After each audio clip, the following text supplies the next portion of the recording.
Welcome everyone, and let's start the next topic of the chemical bonding, that is the valence shell electron pair repulsion theory, which in short form is written as VSEPR theory. And this acronym VSEPR, it is pronounced as the Vesper. So it is, for our easiness, we pronounce it as the Vesper theory.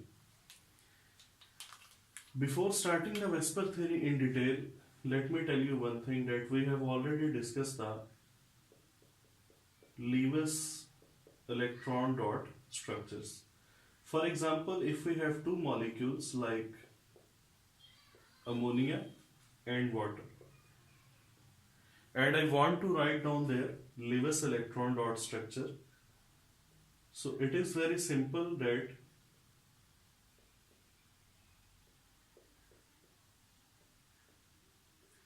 there are three bonded pair of electrons and there is one pair of electron which is not involved in the bonding.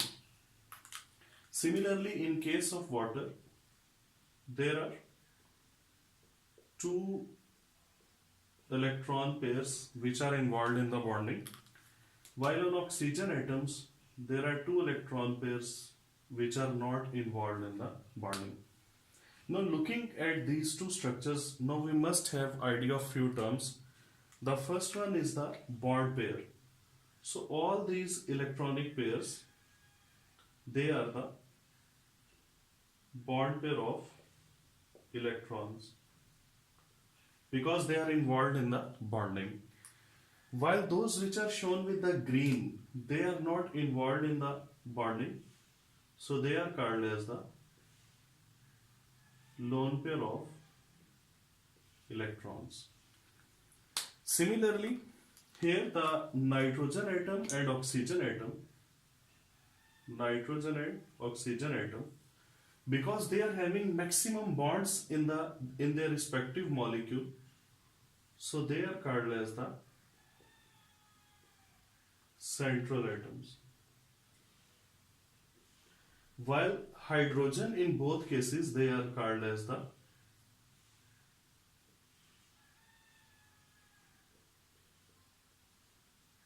peripheral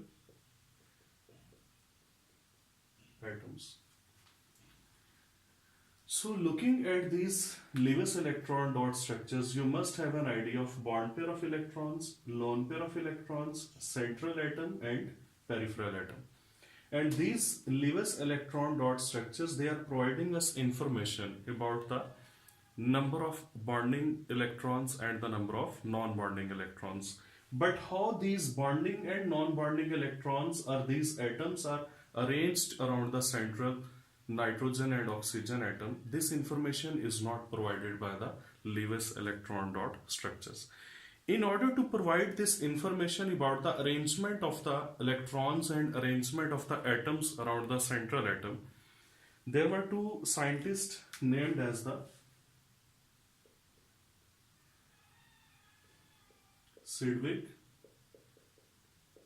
and Paul.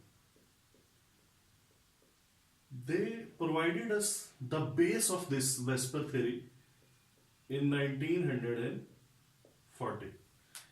But more comprehensive explanation of this concept of the Vesper, that was provided by the Ronald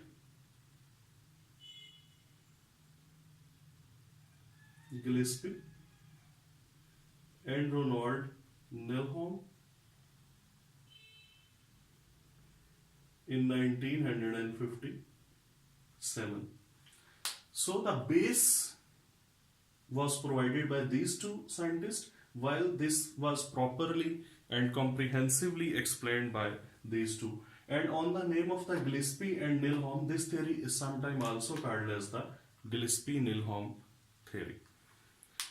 So let's start with the postulates of this theory. Now look, there are two types of the electrons, bond pair and lone pair of electrons. You can easily see that bond pair of electrons, they are attracted by two nuclei. In this case, this bond pair is attracted by the hydrogen nucleus as well as the nitrogen nucleus. And this bond pair, these bond pairs, they are also attracted by the nucleus of the oxygen and nucleus of the hydrogen.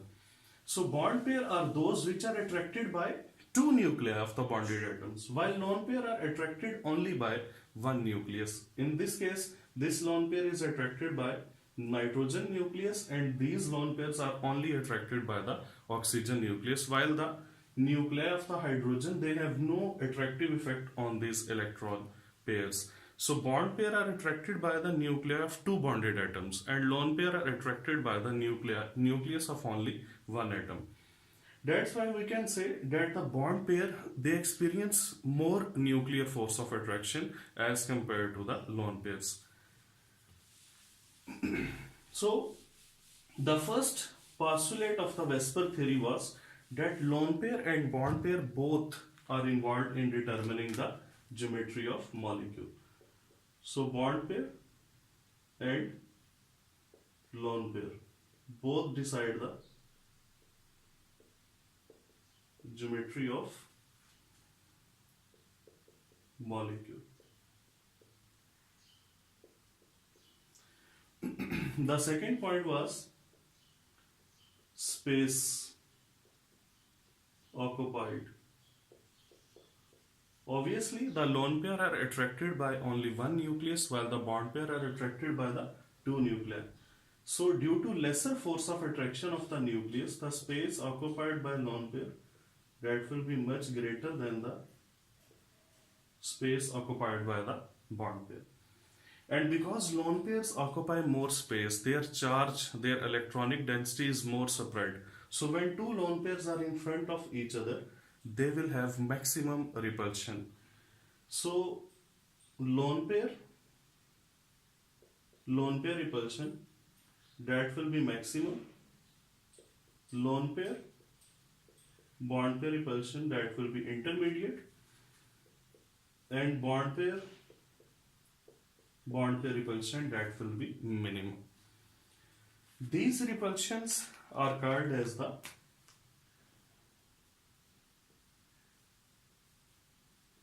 van der Waal repulsions.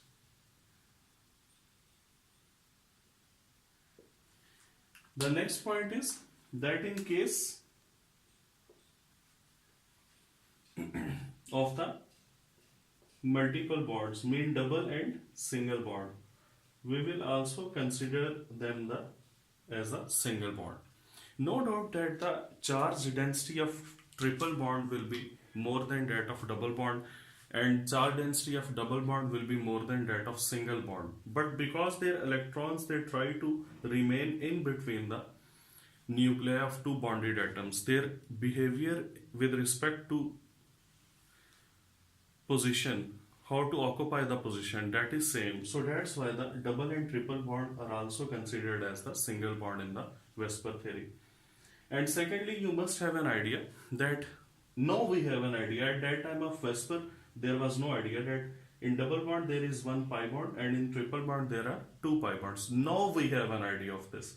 So pi bond of the double bond and two pi bond of the triple bond, they do not play any role in determining the shape or geometry of the molecule.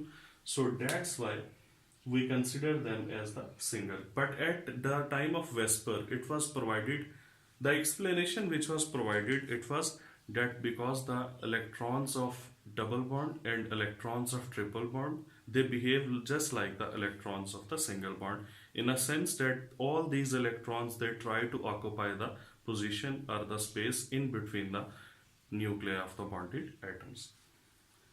So these are some postulates, but what is the main area of the concern, or what is the main area of the discussion of the Vesper? That is the shapes and geometries of molecule. And if you will see this theory, the name of this theory, and you will read it in a reverse order, then the idea will be clear to you people that geometry of molecule depends on the force of repulsion present between the pair of electrons of valence shell of central atom. Means the force of repulsion which is present between the electron pairs of the valence shell of the central atom, that will decide the shape or geometry of the molecule. And according to Vesper, because there is force of repulsion between the electron pairs, so whenever there is force of repulsion between the species, they try to remain at the maximum distance. So because there is force of repulsion between the electron pairs, so electron pair will try to remain at maximum distance from each other. And when they will try to remain at maximum distance from each other, this will decide the geometry of the molecules. Just like you can consider that these two hands are the electron pairs. So if these electron pairs are like this, there will be more repulsion. But if they will move apart from each other due to this repulsive effect, this will be the shape in which they will be at the maximum distance. Now my two hands are at maximum distance and the force of repulsion between them, they will be minimum. So when they will reach at this distance, they will be fixed here, and in this way the shape or the geometry or the position of the atoms around the central atom, that can be decided. Now according to Vesper, we discuss the different systems.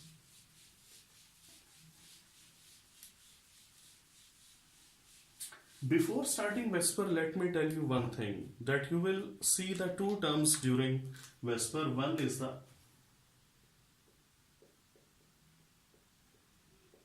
electronic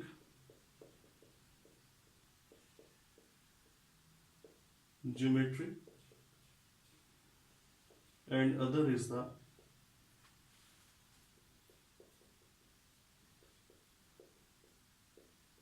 molecular geometry, or you may say molecular shape, or it is also called as the molecular structure. So as far as the electronic geometry is concerned, it means the arrangement of the electron pairs around the central atom. And when we say that arrangement of the electron pairs, it means both will be involved, bond pair as well as lone pair. But when we say molecular geometry, molecular shape or molecular structure, this means the arrangement of atoms around the central atom. So when we say arrangement of peripheral atoms around the central atom, in this case only bond pair are considered.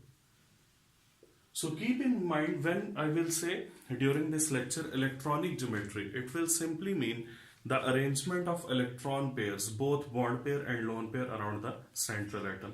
And when I will say molecular geometry, molecular shape or molecular structure, it will refer towards the arrangement of the peripheral atoms around the central atom. So let's move into the systems. The first system that we are going to discuss related to Vesper. First of all, keep one thing in your mind, that we will show this system with A, B, M, E, N. Sometimes they are also shown with the X system, A, X, E system. Both are same. In this case, this A atom refers to the central atom. And its subscript that will be understood, it will be 1. This BM, B are the peripheral atoms and M is the number of those peripheral atoms. So BM overall shows the number of peripheral atoms. And you can also say that it shows the number of bond pair of electrons. While this En, E is a symbol for the lone pair and N is the number of those lone pairs. So this En will be showing us the number of lone pair of electron. And keep one thing in your mind, that when we add M and N, mean the summation of the M and N, that results in the, or it is called as the steric number of molecule.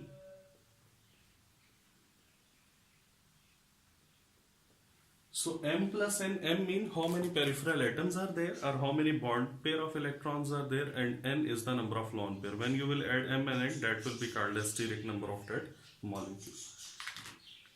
Now let's start from the first system, that is our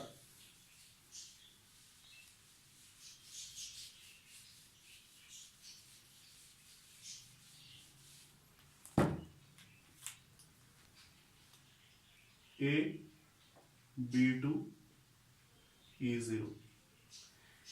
What does it mean? A is central atom. There are two peripheral atoms without any lone pair on the central atom. There will be no lone pair.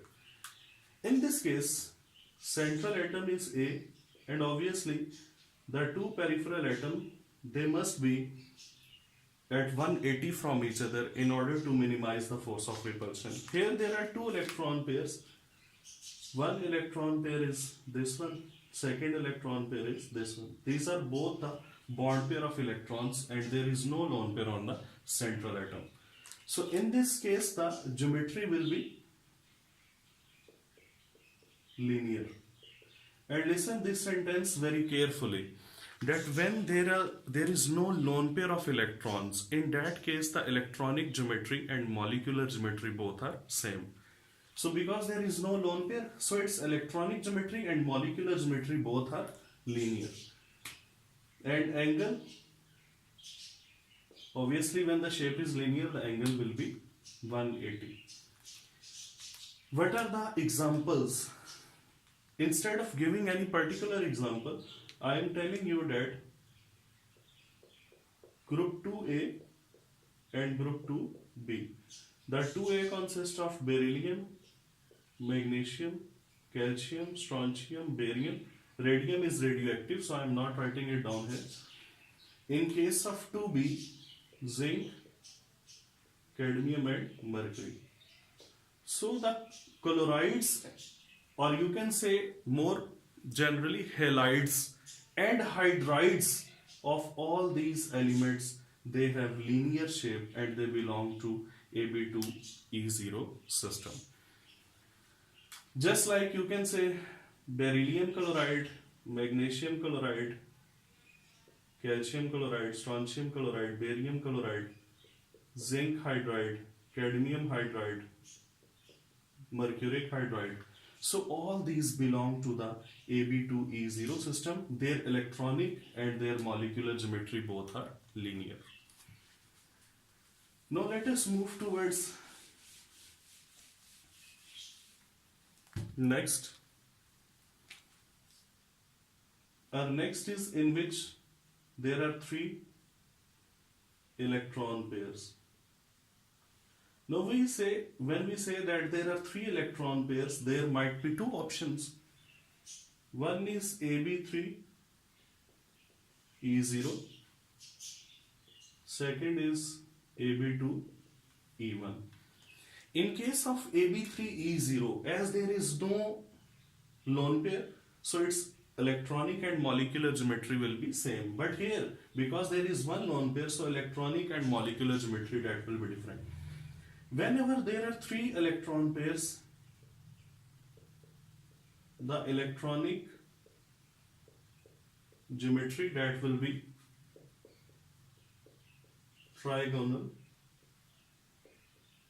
planar. Planar mean all atoms will be in the same plane.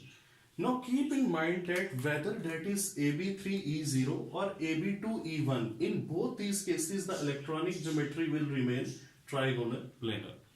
but the difference will be in their molecular geometry, and the molecular geometry may also be called as the molecular shape or molecular structure.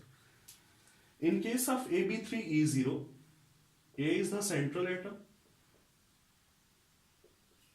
and here are the three B atoms, which are arranged around the central atom in a trigonal planar fashion. And this trigonal planar fashion, you can see the ceiling fan, the arrangement of the wings of a ceiling fan, that is just like the trigonal planar arrangement. In this case, there are 3 electron pairs, and all these 3 electron pairs are the bond pairs. The angle will be 120 degree, and this angle will be 120 degree if all these 3 B atoms are same. But if the B atoms they are different, then the angle will also vary. While in case of AB2E1, there is one lone pair and there are 2 bond pairs. So these two, one electron of A in each case, one electron of B in each case, these are 2 bond pairs, and this one is one lone pair of electron. And here, because this bond lone pair will occupy more space, so these 2 atoms, they will have to compress themselves, and the angle will be less than 120. Now, what actual angle it will be? It will depend upon the nature of the molecule and the nature of the atoms which are present in that molecule. Suppose that if this lone pair is not there, what would be the shape? Obviously, if the lone pair is not there, it will become AB2E0, the first system that we have discussed. So it will be having the linear shape. But now, because the linear shape is bent due to presence of this lone pair of electron, so we will say that its molecular geometry is bent, and it is bent due to this lone pair. Or you may also say it angular, or the third point is V-shaped. So this one is the molecular geometry, molecular shape or molecular structure. But the electronic structure, there are 3 electron pairs, and that is trigonal planar. Now what are the examples in these cases? In case of this system, you can take example of the SO3, and SO3 is just like this one, but you know, double bond are also considered as a single bond. And similarly, BF3, that is also example of the AB3E0 system. Generally speaking, we can say that the hydrides and halides of group 3A. Now group 3A contains boron, aluminium, gallium, indium and thallium. So hydrides of all these elements and the halides of all these elements, they belong to this AB3E0 system. In case of AB2E1 system, SnCl2, that is an example. Then SO2, this one is an example. So these are examples of the AB2E1 system. Now let us move towards next system. That system will be having total of the 4 electron pairs.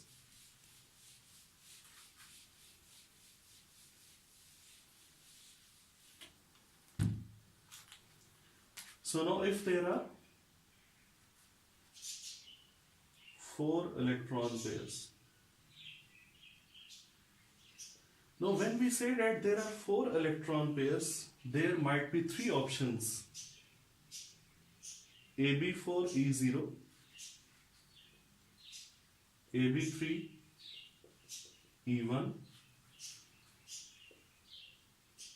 or AB2E2. In all these cases, the electronic geometry only depends on the number of electron pairs, so that will remain same and it will be tetrahedral non-coplanar. Electronic geometry in all these three cases, because electronic geometry is only related to the number of electron pairs, because the number of electron pair in all these cases they are same, so their electronic geometry will also be same, but their molecular shape or their molecular geometry, that depends on the nature of those electron pairs, how many bond pairs are there, how many electron lone pairs are there. So the molecular shape or molecular geometry will be changed in every case, but the electronic geometry will remain same. In AB4E0, this one is the central atom. These two atoms will be within the plane. This type of bond shows that this atom is outside the plane. If this whiteboard is the plane, then this atom will be outside this plane. And the dotted line shows that this B atom is present in the plane. So this one is AB4E0. Because there is no lone pair, so its molecular geometry will be same as that of its electronic geometry, and it will also be tetrahedral non-coplanar. What will be angle? Angle in this case, that is 109.5 degree. Now in case of AB3E1 system, because AB3E1 shows that there are 3 bond pairs and 1 lone pair. So you will show 1 lone pair here and there will be 3 bond pairs. The lone pair and this B is in the same plane, while this will be in the outside the plane and this will be inside the plane. In this case, obviously, because the electron pair, this lone pair will be occupying more space, so B atoms will have to compress themselves and the angle will be less than 109.5 degree. In case of AB2E2 system, A is the central atom, the 2 lone pairs are within the plane. This one is the B atom which is outside the plane, and here is the B atom which is inside the plane. And because here the 2 electron pairs are present, so obviously the angle will be further reduced and it will be even less than 109.5 degree. So these are the 3 systems. What will be the molecular geometry in this case? That will be trigonal, pyramidal. And what will be the molecular geometry in this case? That will be bent or angular or V-shaped. So these are the molecular geometries. Now let us consider their examples. In case of AB4E0 system, all the hydrides and halides of group 4A, carbon, silicon, germanium, tin and lead. So all the halides and all the hydrides of the group 4A that show AB4E0 system. Now the examples of the AB3E1 system are the hydrides of the group 5A elements. Now the group 5A has nitrogen, phosphorus, arsenic, antimony and bismuth. And all these hydrides, they belong to AB3E1 system. Similarly, the examples of the AB2E2 system include the hydrides of the elements of the group 6A, oxygen, sulfur, selenium, tellurium. Polonium is radioactive, it will not be considered. And all these hydrides, they are included in the group or in the system Ab2E2. So in Ab2E2 system, how many types of van der Waals repulsions are there? There are three types of the van der Waals repulsions: lone pair, lone pair, lone pair, bond pair, and bond pair repulsions. Now after dealing with these systems, there are other systems as well, AB5, AB6, but the detail is not included in the +2 level. So we will restrict ourselves to this. So what are the merits of the Vesper theory? The basic merit of the Vesper theory is that it explained the geometries of molecules in a much better way at that time.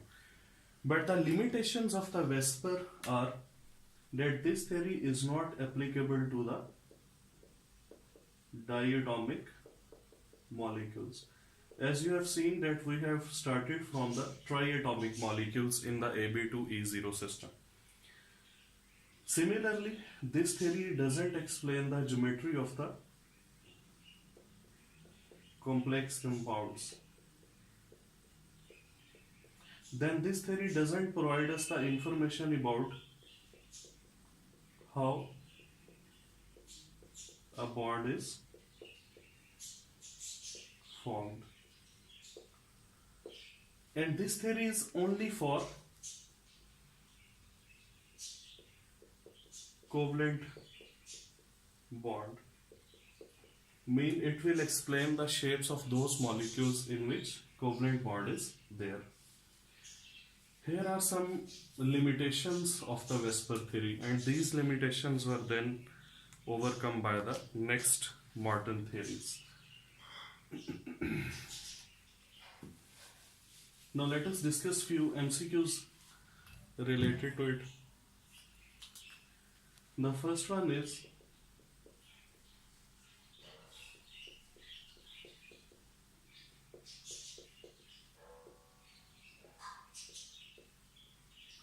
which of the following has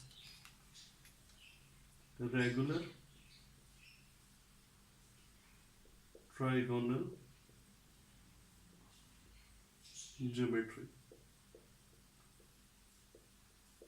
Keep in mind that for a geometry to be regular, there are two conditions. The first condition is no lone pair should be there, and the second condition is all peripheral atoms should be same. CO2, as far as carbon dioxide is concerned, it has linear shape or linear geometry. It is also a regular geometry because you can see both peripheral atoms are same and carbon has no lone pair of electron.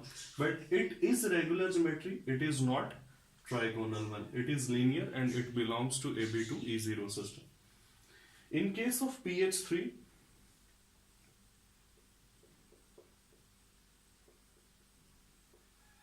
the geometry is neither regular because of the presence of the lone pair, and neither or nor it is trigonal, but it is tetrahedral non-coplanar. Electronic geometry is tetrahedral non-coplanar, while the molecular geometry is trigonal pyramidal. In case of water,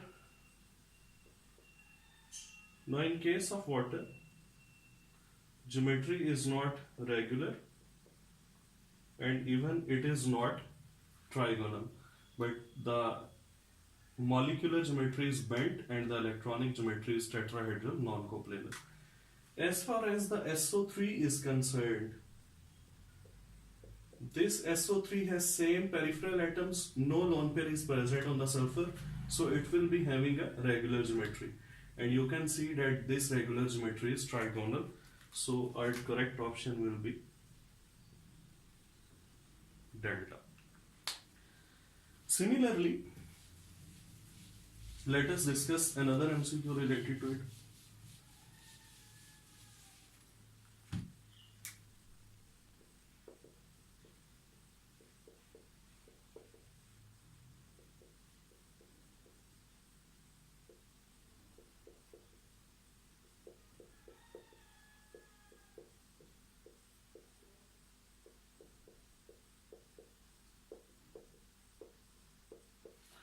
Which of the following has same molecular geometry? You know that the molecular geometry of CO2 is linear, while that of BF3 is trigonal planar. So these two are not having the same molecular geometry. SO3 is trigonal planar and methane is tetrahedral non-coplanar. So both of these are having different molecular geometries. Water and SnCl2, because in both these the number of bond pairs are same, so they will be having same molecular geometry. In case of water, these are two lone pairs and there are two hydrogen atoms. But you know, in case of molecular geometry, the lone pairs are not considered, so the hydrogen atoms are having, or the water is having the bent shape. Similarly, in case of SnCl2, there is one lone pair and two chlorine atom, it is also bent. So in this case, Charlie is the correct answer because both of these are having same molecular shape or molecular geometry due to equal number of the bond pair of the electrons. Now,